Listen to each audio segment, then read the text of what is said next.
BFM Business et CB News présentent Hebdocom, Rebecca Blanc-Lelouch. Bonjour à tous et bienvenue dans Hebdocom. Au sommaire aujourd'hui, le deuxième groupe français digital Reworld Media vient de signer un accord en vue du rachat des magazines Grazia et Icône. Gauthier Normand, son directeur général, est avec nous aujourd'hui dans l'émission.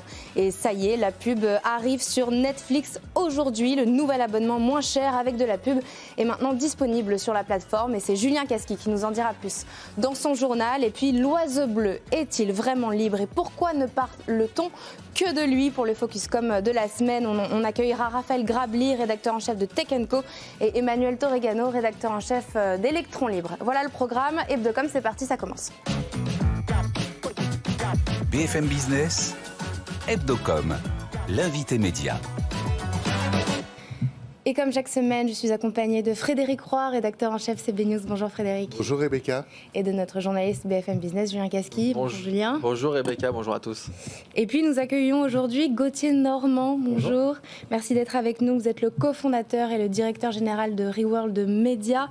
Reworld Media est aujourd'hui le deuxième groupe français digital qui touche plus de 37 millions de visiteurs uniques chaque mois. Vous venez de finaliser le rachat d'Unify, le pôle média numérique du groupe TF1. Et tout récemment, vous avez annoncé l'acquisition le projet d'acquisition du magazine féminin Grazia et du magazine de mode masculin Icône. Ça fait pas mal de nouveautés, tout ça. D'abord, rapidement, quelles sont vos ambitions pour Grazia et pour Icône ? Oui, parfait. Bonjour, merci de m'avoir invité. Alors, peut-être quelques mots quand même sur Reworld Media, vous l'avez présenté, je vous remercie. Reworld Media, d'abord vient de fêter ses 10 ans, donc c'était il y a quelques mois, donc finalement c'est un groupe assez jeune dans le paysage. Reworld Media, c'est aussi un groupe français, détenu par ses managers français, coté en bourse à Paris, donc c'est aussi important pour nous cet élément-là. On a récemment fait l'annonce d'une opération qui serait en cours pour reprendre la marque Grazia dans le monde, auprès de son actionnaire actuel Mondadori en Italie. Donc l'objectif de la reprise de cette marque, comme je le disais, donc on a aujourd'hui 80 marques en France. Notre objectif, la stratégie qui avait été affichée depuis quelques années maintenant, c'est de se tourner vers l'international, de continuer à se tourner vers l'international, parce que Reworld Media réalise déjà 25% de son revenu dans 11 pays aujourd'hui en France. Donc continuer ce développement à l'international. Je pense et nous pensons que ce qui a été réalisé par Reworld Media, peut-être on y reviendra si possible, mais ce qui a été réalisé par Reworld Media en France, en tout cas, de devenir leader ou un acteur quasiment leader dans ce marché est duplicable dans les autres pays et surtout en Europe. Donc cette acquisition, c'est un premier pas vers l'internationalisation. Grazia, c'est une marque internationale, je le disais, référente dans la mode de la beauté européenne, qui est aujourd'hui éditée dans 21 pays. Et donc, pour nous, cette première acquisition est une manière d'entrer dans les différents pays. Ouais, c'est ça. Et l'idée, c'est aussi d'agrandir le réseau, de l'étendre dans le monde. Le digital, c'est aussi important que le papier. Comment est-ce que ça va se passer? Parce que c'est pas évident de piloter un truc, je veux dire, un réseau comme ça, une démarque comme ça. Icône, c'est plus petit. Hein. Absolument, Icône n'est que présent en Italie. En Italie, ouais, c'est ça. Comment est-ce que ça va se passer? Vous faites des coéditions, vous faites des... Alors, oui, absolument. Aujourd'hui, le choix qui a été celui de l'ancien actionnaire, enfin de l'actionnaire actuel, ouais. Dans le cadre de l'opération qui pourrait être réalisée, mais aujourd'hui le déploiement a été fait avec des licences. Donc aujourd'hui, chacun des pays est exploité par des licences d'acteurs, d'ailleurs très souvent référents dans chacun de leurs pays, qui développent Grazia. Donc effectivement, cette position internationale pourrait nous amener d'une part à accélérer le déploiement de nos propres marques médias, j'en citais quelques-unes au début, dans ces pays.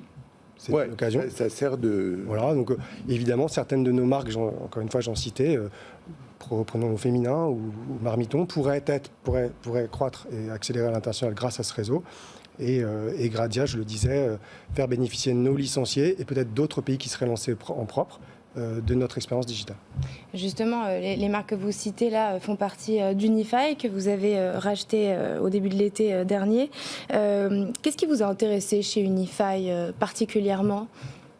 Alors, peut-être quelques mots quand même sur la stratégie pour inclure tout ça. On a créé ce groupe, je le disais, il y a 10 ans, dans un objectif clair de valorisation et d'investissement dans des marques médias fortes qui sont pour nous la force de prescription et une force institutionnelle qui lui permet et qui nous permet aujourd'hui d'être puissants dans le digital. La stratégie a été systématiquement de garder et de développer tous les canaux de diffusion. Donc là, plus souvent, les marques qui ont été reprises avaient un canal de diffusion historique qui était le magazine, qui a été maintenu, renforcé, réinvesti, et un déploiement digital qui a été principalement permis par le développement de notre propre technologie. On fait partie des rares acteurs européens à être propriétaires de notre technologie, à investir beaucoup et régulièrement dans cette technologie. Et c'est comme ça qu'on s'est construit. Avant l'acquisition d'Unify, je viens à votre question, certains champs n'étaient pas ou peu couverts, en tout cas champs de thématiques ou bassins d'audience n'étaient pas un peu couverts. On peut prendre l'exemple de Marmiton, par exemple, qui est aujourd'hui la marque référente digitale en cuisine, qui n'était pas ou peu couvert. Donc très clairement, une des raisons de l'investissement a été d'aller couvrir et d'éteindre le bassin d'audience. Et qu'est-ce qui fait que vous allez réussir pour Unify? TF1 s'est un peu cassé les dents en rachetant Unify. Pourquoi vous allez faire décoller toutes les marques d'Unify? Alors, les marques d'Unify, c'est d'abord des marques pionnières dans le digital en France. Souvenez-vous, au féminin, Marmiton, c'est Doctissimo, pour ne citer que. Donc, simplement, je veux vous dire que ces marques étaient bien avant d'être propriétaires de TF1, déjà iconiques et les pionnières dans le média digital en France. Ça, c'est un premier point. Donc, ça reste encore aujourd'hui des marques très fortes. Je ne ferai pas de commentaires sur le parcours de TF1, si vous me permettez. En revanche, très clairement, il s'insère dans notre stratégie de déploiement qui, je l'ai dit, est très tournée vers notre propriété de technologie et notre propriété de contenu de qualité. Et j'ai envie de vous dire, on réussira comme on l'a démontré, la réussite qu'on a faite dans les dernières acquisitions. C'est des marques que vous allez développer à votre manière. D'habitude, vous avez, comme vous l'aviez dit d'ailleurs, vous achetiez plutôt des magazines que vous digitalissiez. Oui. Là, c'est des marques digitales qui peuvent, Marmiton, avoir des versions papier, mais c'est pas leur métier de base. Donc là, vous allez faire le contraire, c'est-à-dire que vous allez les faire des versions papier pour vous appuyer. Enfin, alors, de la même manière que à chaque fois qu'on fait l'acquisition d'une marque, c'est véritablement ça la valeur, le sujet est de diversifier ces canaux d'expression. Donc, effectivement, pour des marques qui étaient magazines, en faire du digital. Pour des marques qui sont plus digital, pourquoi pas aller en faire du magazine puisque Vous y croyez encore au magazine? Oui, absolument. On croit énormément à ce métier. On a, pour preuve, lancé 15 magazines les 18 derniers mois. Donc, ça veut dire qu'on y croit. Moi, je pense que le business du magazine est un vrai business à l'image de l'édition. C'est-à-dire que quand on réussit à avoir un contenu de qualité, j'insiste, adressé à une cible qui est capable de payer le prix du contenu qu'on produit, il y a un business, on le voit. Aux US, ça se passe très bien. L'édition aussi qui a racheté récemment Prisma Media. Absolument. C'est une bonne nouvelle, ça, pour le secteur? Oui, c'est une excellente nouvelle pour le secteur que des grands acteurs qui ont démontré leurs compétences dans ce secteur des médias investissent dans le magazine. Mais finalement, le magazine, je pense que c'est trop réducteur, investissent dans des marques médias puissantes qui ont des capacités de déploiement, dont le canal magazine. il n'y a aucune redondance entre ce que vous venez d'acheter chez Unify et ce que vous avez déjà chez vous, ou redondance ou moyen de faire grandir sur certains domaines quand même, non? Alors, c'est intéressant. Je pense qu'il y a un élément qu'il faut bien avoir en tête, c'est qu'on passait de 27 millions de lecteurs mensuels digitaux avant acquisition à 39 millions de lecteurs mensuels. Donc, premier élément, le bassin d'audience croît considérablement. Ça fait de nous des acteurs en puissance plus puissants que Snapchat, plus puissants qu'Amazon en France. C'est simplement pour se remettre dans le contexte. Ça fait de nous, enfin, une vraie alternative sérieuse aux GAFA pour nos annonceurs. Donc, ça, déjà, ça nous... Vraiment? Non. Ça fait de nous une alternative sérieuse en tant que bassin d'audience, en tant que propriétaire de la technologie et en tant que fédération d'audience qualifiée. Des journalistes de Sciences et Vie sont partis en 2021 car ils reprochaient à Reworld Media d'avoir confié la gestion du site internet à des chargés de contenu non journalistique qui pouvaient cumuler des erreurs et qui reprochaient un manque d'effectifs. Qu'est-ce que vous répondez à ça? Est-ce que ce sont véritablement des journalistes ou est-ce que ça peut être aussi un peu des créateurs de contenu de temps en temps? Alors, d'abord, je vous remercie de me poser la question parce que ça a fait couler beaucoup d'encre et c'est toujours intéressant d'en parler avec le principal concerné que je suis. Alors, est-ce que vous pensez vraiment qu'on peut être le premier acteur de magazine en France et une des plus grosses plateformes digitales françaises de médias sans journalistes? Je pense que c'est évidemment impossible. Je pense que toutes ces histoires, et je ne veux pas revenir plus précisément sur le cas de Sciences et Vie, mais je pense que tout ça a été beaucoup de bruits qui se sont passés déjà il y a 3 ans. Moi, je préfère mettre tout ça derrière moi. Je peux vous donner quelques éléments très factuels. Le groupe est évidemment un des plus gros employeurs de journalistes français. On travaille avec 800 journalistes aujourd'hui dans le groupe. Donc ça veut dire que, très clairement, non seulement la caution et la qualité éditoriale d'un journaliste est importante, mais elle est indispensable dans le déroulé de notre stratégie. Donc évidemment, on travaille beaucoup avec des journalistes compétents, puisque le journaliste compétent est le seul capable d'écrire et de produire du contenu qui pourra faire lire nos contenus. Ce que j'essaye de comprendre, c'est juste qu'il n'y a pas de fumée sans feu. Il n'y a pas de fumée sans feu. Et puis la limite est fine. Ce sont des métiers qui se ressemblent, et tant mieux. Absolument, tout à fait. Je pense que c'est pour ça que j'insistais sur le fait que, évidemment, ce n'est pas crédible d'imaginer de ne pas avoir de journalistes. Nous sommes le plus gros employeur de journalistes français, c'est un fait. Nous travaillons avec 800 journalistes aujourd'hui, c'est également un fait. Et mon objectif et mon ambition est simplement d'avoir sans arrêt les meilleurs experts au meilleur moment pour écrire les meilleurs contenus pour nos lecteurs. Dernière question, Gauthier Normand. Que pensez-vous du dossier Twitter Elon Musk avec tout le bruit que ça fait, l'assouplissement des règles du contenu de Twitter qui est promis par Elon Musk? Est-ce que ça risque d'entacher la réputation des marques et donc un peu faire fuir les annonceurs, selon vous? Alors, je me garderais bien de commenter la stratégie d'Elon Musk qui reste ce qu'il est, mais en revanche, ce qui est important dans cette situation-là, c'est et qui va dans le sens de notre stratégie, c'est que finalement, la caution d'une marque média, la caution de son équipe journalistique et écrivante de qualité reste et vont ne faire que renforcer la force de la prescription de ces marques. Et finalement, pour nous, éditeurs de marques médias, c'est une bonne nouvelle.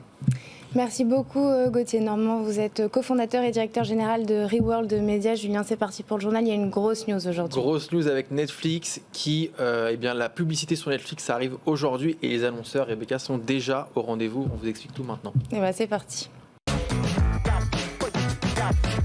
BFM Business, Hebdocom, le JT de la com. Donc voilà, on le disait Julien, la pub est arrivée sur Netflix aujourd'hui et les annonceurs sont déjà au rendez-vous.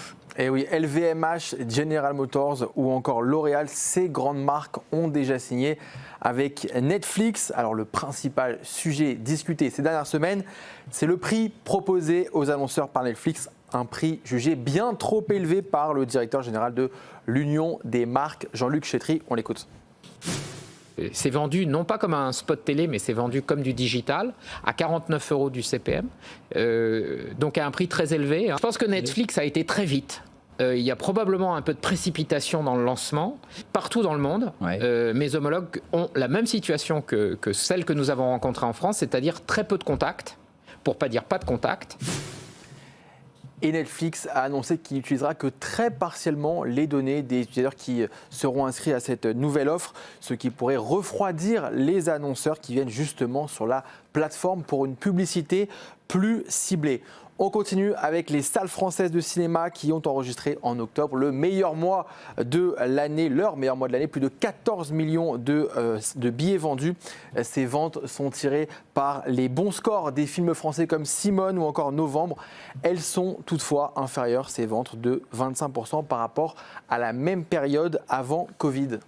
Et puis cette semaine, c'est TF1 qui a dévoilé son dispositif pour la Coupe du Monde. Ah, ça y est, on a les prix de la nouvelle offre de TF1 publicitaire pour la Coupe du Monde. Les annonceurs devront payer 22 000 € au début du mondial pour un spot de 30 secondes et jusqu'à 330 000 € pour la finale si la France se qualifie.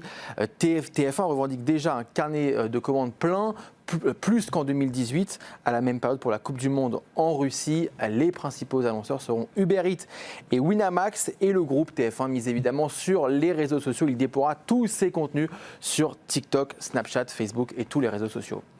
Et puis voilà, on le disait, certains annonceurs s'inquiètent du rachat de Twitter par Elon Musk. C'est le cas notamment de General Motors ou de Stellantis. Les deux constructeurs annoncent qu'ils pourraient remettre en cause leurs investissements publicitaires. Tout d'abord parce qu'Elon Musk, c'est le fondateur de Tesla et donc c'est un concurrent direct de ces deux constructeurs. Et puis aussi parce qu'on le sait, Elon Musk est un libertarien et qu'il défend une liberté d'expression absolue, ce qui pourrait développer des contenus haineux ou liés à de la désinformation. Or, on le sait, les marques ne veulent pas être associées à des contenus non consensuels.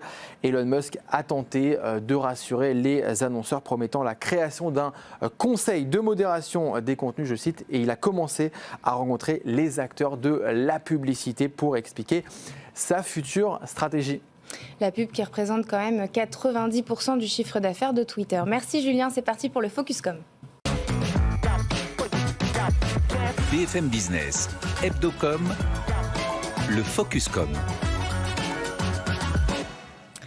L'oiseau est donc libre après les rebondissements depuis 6 mois sur le rachat de Twitter.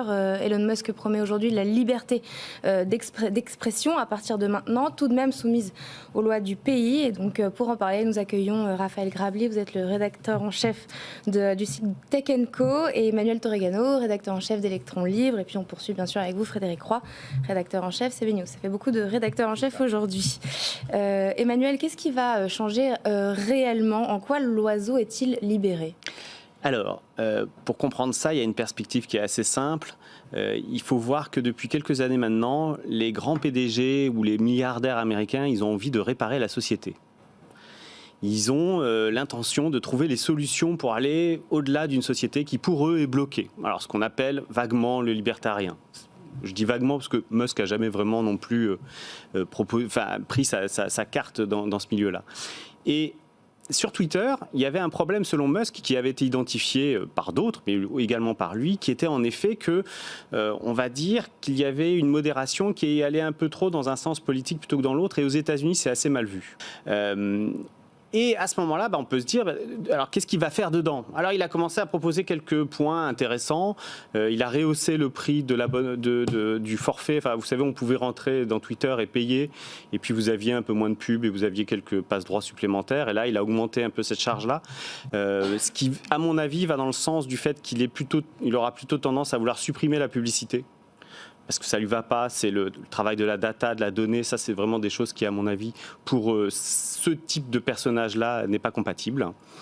Et puis, évidemment, il s'est pris toute la résistance politique contre lui, qui était assez simple, qui était « mais vous allez en faire à nouveau un réseau social dans lequel on va retrouver toute la far-right, la droite républicaine qui va arriver et débouler à nouveau alors qu'on avait enlevé Donald Trump et tous ces trucs-là ». Et donc, on est aujourd'hui, franchement, quand il dit « on va libérer », évidemment, c'est un slogan à la fois politique et marketing, mais il est surtout là pour dire on va essayer de trouver des solutions qui soient justes pour la société dans son ensemble, et la liberté d'expression, c'est, comme ça a été souvent dit, vraiment le fond baptismal de cette société américaine.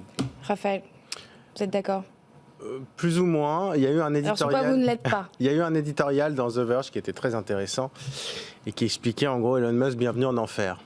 Et je pense qu'en fait il est en enfer là, Elon Musk. Déjà parce qu'il voulait pas de ce deal. Donc il a bien compris que c'était pas dans son intérêt. Et puis le problème, c'est que comment on concilie tout ça avec des annonceurs? Un annonceur, ça veut un univers plutôt serein, plutôt bon enfant, plutôt favorable à accueillir un message. Le problème, c'est que quand on est Elon Musk et qu'on dit il y avait trop de gauchistes, je vais remettre un peu plus de liberté d'expression, je veux finalement me conformer ne serait-ce uniquement à la loi, rien que la loi, d'accord. Mais le problème, c'est qu'il ne rassure pas du tout les investisseurs, contrairement au message. Alors effectivement, quand il a officialisé le rachat, il a fait un message aux annonceurs. Alors ça, c'est évidemment ces conseils juridiques qui lui ont dit « Attends, il faut que tu fasses ça parce que là, sinon, ils vont devenir fous. » Mais des annonceurs sur une plateforme où on dit « On va tout déréguler, on veut moins de modération », je ne vois pas comment ça peut fonctionner. Alors, pour le moment, il n'y a pas d'annonceur qui a annoncé qu'il se retirait de Twitter. Ils attendent de voir. Bon, il y a eu General Motors. Mais en fait, General Motors, c'est avant tout le concurrent. Oui. Voilà, c'est avant tout le concurrent de Tesla. Donc, je ne le prends même pas dedans. Mais j'ai du mal à comprendre comment il va s'en sortir, en fait. Dire son histoire de badge de certification payante. OK, ça veut dire quoi? Ça veut dire que ceux qui ne veulent pas payer sont pas certifiés. Ça veut dire demain quoi? Le pape va devoir payer $8 à Elon Musk pour être certifié. Ça veut dire que des militants, des ONG, des journalistes vont devoir payer pour être certifiés. On voit bien que ceux qui ne paieront pas n'auront plus de certification. Et ça, pour la désinformation et pour les arnaques, c'est une catastrophe.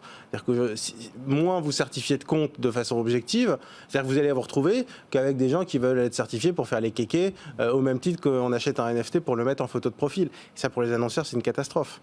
Donc, il va devoir, à mon avis, un peu tempéré. Et sur la certification, j'ai du mal à penser qu'il aille au bout de son idée, c'est-à-dire que la certification soit uniquement payante. J'ai du mal à penser qu'il dise pas à un moment, bon, ça va être payant pour, on va dire, le tout venant. Par contre, pour des personnalités qui ont un intérêt stratégique et notamment politique, des médias, des politiques, voilà, on va avoir une certification tierce sans paiement. C'est-à-dire qu'il va se retrouver à devoir gérer les Stéphane qui veulent tout raconter, et de l'autre, ceux qui vont le financer, c'est-à-dire les annonceurs. Et concernant la première fonctionnalité de Twitter, c'est-à-dire le débat, public ou politique, quel impact ça va avoir, les 3 premiers exemples qui vous viennent en tête?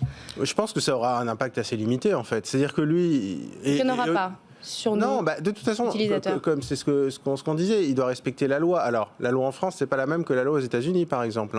Donc, il va falloir s'adapter. Mais après, en soi, dire, de toute façon, je ne peux pas modérer moins que la loi parce qu'il y a la loi. Mais ce que dit Elon Musk, c'est un peu différent. Il dit, je veux pas modérer plus que la loi. Je veux pas aller plus loin que la loi. Ce qu'on peut quelque part comprendre, après tout, personne ne l'oblige à aller plus loin que la loi dans la modération. On n'a pas demandé aux plateformes d'aller forcément plus loin que la loi. Ça veut dire quoi concrètement? Des choses qui vont plus loin que la loi, c'est quoi? Évidemment que le racisme, l'antisémitisme, le négationnisme en France, ce sera interdit. Le négationnisme aux États-Unis, c'est autorisé. Mais par exemple, très concrètement, les petits messages sur la désinformation liée au Covid, ça, c'est pas la loi. Ça, c'est Twitter, c'est YouTube qui ont choisi de le faire. Ça, par exemple, alors je donne un exemple du Covid, mais c'est parce que ça nous parle. Et les vidéos complotistes aussi, ça rentre dans le... Les vidéos complotistes, la plupart des cas, ça rentrera dans la liberté d'expression à l'américaine, en tout cas. C'est justement la question, en fait, en écoutant Emmanuel et en vous écoutant, c'est... En fait, Elon Musk, il est naturellement américain, il parle du marché américain, sauf que le Twitter, y compris d'ailleurs dans ses relations avec les annonceurs, c'est pas juste une marque américaine. Elle est partout dans le monde. Donc, ma question, c'est est-ce qu'il a, selon vous, conscience justement que, au-delà du pays où il règle ses comptes, en quelque sorte, il y a le reste du monde qui n'a pas forcément le même regard, et ça peut avoir des conséquences sur le business quand même. Alors, je ne sais pas si on a le temps là-dessus. Comme tous les Américains, et en plus ayant été longuement en Californie, ils ne voient pas le monde vraiment beaucoup plus large que la vie. Après, il est pas né aux États-Unis quand même. Oui, il est né en Afrique du Sud, il est venu assez rapidement. C'est vrai qu'ils ont une tendance à voir les choses du point de vue de la lorgnette, même californienne, côte ouest. Il faut voir les choses comme ça. On le voit avec la Tesla. La Tesla est très très bien aux États-Unis où il y a des grandes rues, un peu moins évidentes à Paris, aller en Irlande ou des choses comme ça. Bon, bref. Mais pour moi, la question, elle n'est pas là concernant Twitter. Twitter, il l'a dit assez clairement, bien sûr qu'il y aura de la cuisine. On va cuisiner, donc il faudra faire la modération comme si. Thierry Breton a déjà dit que, attention, il va falloir faire très attention parce qu'il y a le DMA, même si c'est en 2024 et on ne sait pas comment. Bref, tout le monde y va de son bouclier en disant mais qu'est-ce qui va se passer? Donc tout de suite, on se protège. Il y a une espèce de réaction comme ça, épidermique. Là, on a exactement la même chose. Selon lui, le débat public, qui est un des fonds baptismaux de la société, ne répond plus parce que les réseaux sociaux et Twitter en particulier ne répondent plus à cette requête-là. Donc il faut faire quelque chose, il faut le résoudre. Est-ce que ça doit passer par exemple par le fait de se passer des annonceurs publicitaires? Je pense que oui. En réalité, on est plutôt vers une transformation de la fin de la publicité sur Twitter, et tant mieux parce que ça ne rapportait rien. Donc il faudra faire quelque chose de beaucoup plus efficace, qui rapportera suffisamment d'argent pour que l'entreprise subsiste, parce qu'une place publique qui se détruirait par évidemment un financement insuffisant, ça ne servira à rien. Donc ils vont mettre en place un business model qui sera autre, qui ne sera plus en effet de vente de la donnée. Encore une fois, c'est quelque chose qui leur est assez étranger. Ils ne veulent pas vendre de la donnée, les libertariens. Ce n'est pas des gens comme ça. Ils vont proposer des abonnements, peut-être ça marchera, peut-être ça marchera pas. Moi, je ne prends pas de pari là-dessus. Je pense que beaucoup de gens le prendront. Est-ce que ça sera suffisant? C'est plutôt ça la question. Je n'ai pas la réponse à cette question-là. Mais il veut résoudre ce problème-là. Oui, il y aura de la cuisine. Oui, la cuisine sera certainement infernale, c'est-à-dire que les feux seront trop forts, ça va péter dans tous les sens. C'est évident. Et je pense même que au moment où il veut acheter Twitter, il se rend compte de ça parce que c'est ça qui le motive. C'est pas l'inverse, c'est ça qui le motive. Comme tous ces weirdos américains, en tout cas d'un point de vue européen, on adore dire que mon weirdo, le type pèse juste 900 milliards, mais bon, c'est un weirdo, ok, d'accord. Donc c'est ça qui le motive, c'est de trouver des solutions et d'emmerder excusez-moi, d'enquiquiner ses assistants jusqu'à 3h du matin pour trouver la bonne solution. C'est comme ça que ces gens-là fonctionnent. Donc moi, je n'ai pas la réponse non plus. Mais ce qui est évident, c'est qu'il y a des choses sur lesquelles il sera certainement intransigeant.